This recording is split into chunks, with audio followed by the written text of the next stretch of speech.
Ebe Jesu iloe Nado ulenwe son Kuila kanesi Ma Bible au quotidien, le verset du jour. Romains 8, le verset 34, je cite. Qui les condamnera?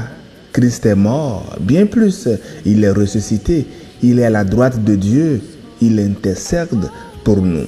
Fin de citation, glorifions le Seigneur. Alléluia, bien-aimés auditeurs et auditrices dans le Seigneur Jésus-Christ. L'apôtre Paul nous dit ici, qui les condamnera? Autrement dit, qui peut encore condamner ceux que Dieu a justifiés? Bien-aimés, dans le chapitre 8, Paul a parlé de la vie dans l'esprit, de l'espérance des enfants de Dieu, des souffrances présentes et de l'amour indestructible de Dieu manifesté en notre Seigneur Jésus-Christ. Et juste avant notre verset du jour, Paul a déclaré, qui accusera les élus de Dieu? C'est Dieu qui justifie. Puis il continue dans notre verset, qui les condamnera? Bien-aimés, le message est clair ici.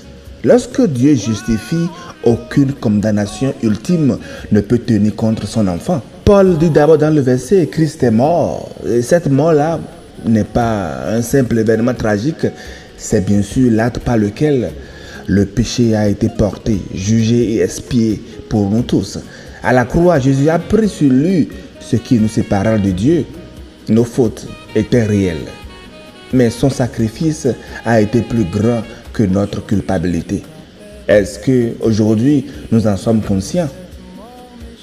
Paul continue dans notre verset en disant, Christ est mort, bien plus, il est ressuscité.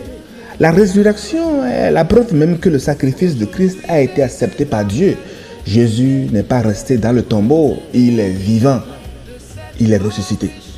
Puis Paul dit, il est à la droite de Dieu. Et vous savez que dans la Bible, la droite de Dieu représente l'autorité, la victoire, la gloire et la souveraineté.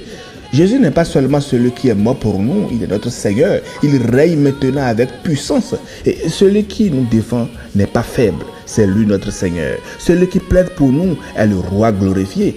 Il est le ressuscité à la droite du Père. Puis Paul conclut dans le verset en disant, il intercède pour nous.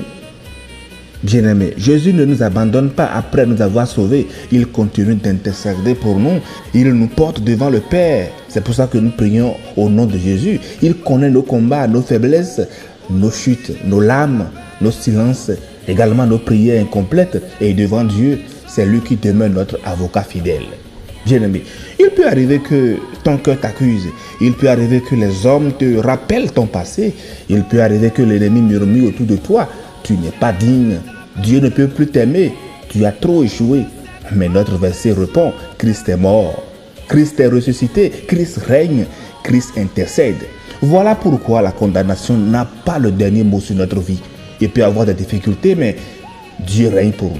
Nous ne sommes pas debout parce que nous n'avons jamais failli. Nous sommes debout parce que Jésus nous soutient. Nous ne sommes pas acceptés par Dieu parce que nous avons tout réussi. Nous sommes acceptés parce que Christ a tout accompli pour nous. Alors, cher ami, ne laisse pas la culpabilité te paralyser. Si tu es vraiment et sincèrement revenu au Seigneur, ne laisse pas ton passé définir ton identité et ne laisse pas les accusations étouffer ta foi.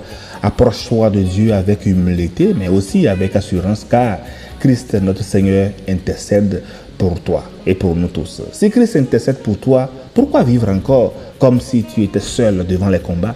Si Christ est ressuscité pour toi, pourquoi laisser la mort, l'échec et la honte parler plus fort que la vie que Dieu t'a donnée? Si Christ est à la droite du Père, pourquoi craindre encore que l'accusation soit plus forte que la grâce?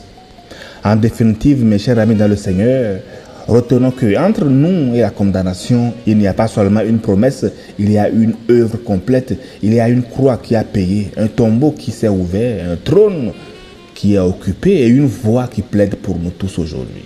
Bonne méditation et agréable journée à toutes et à tous dans l'assurance, la paix et la fidélité de notre Seigneur Jésus-Christ.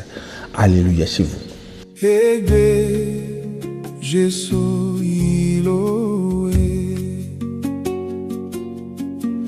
Nado ulenwe son Kui la kanesi Wawe Jehovah do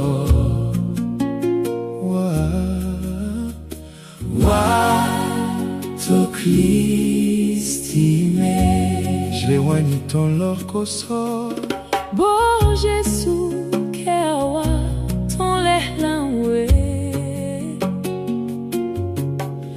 Wawe ogbelo dido Wa to Christi me Wa to Christi me Wa to Christi me Jehovah